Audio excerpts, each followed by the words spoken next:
Traces of the world's last great war can still be found on the small islands of the Pacific. That war ended long ago and time has moved on, but a battle is still being fought on these islands. It is a battle for the health and well-being of society's base unit, the family, and its children. A victory in the long-fought battle against drugs has been won this week as a multi-agency task force conducted marijuana eradication missions on Guam, Saipan, Tinian, and Rota. National Guard soldiers and airmen from Guam, Hawaii, Nevada, and even Florida supported this week's successful eradication missions.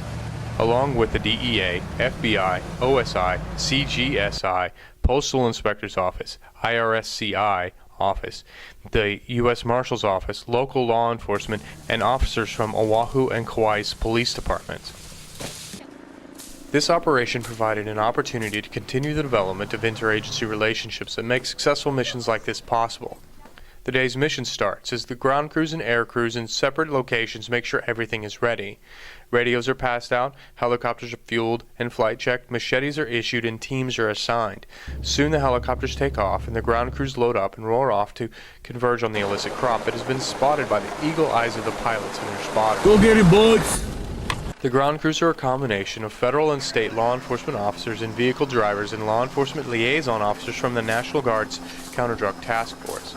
Once on location, the crews spring into action, machetes in hand, to clear away the brush, uprooting any marijuana in their path. When the location is free of the illicit crop, all materials for marijuana cultivation, from pots to water jugs, are destroyed. As the flying mission ends, ground teams tally the number of plants accumulated.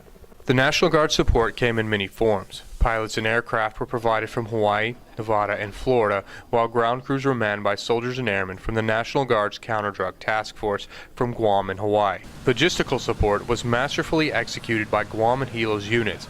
Overcoming many logistical hurdles is another mark of the victory of this successful mission.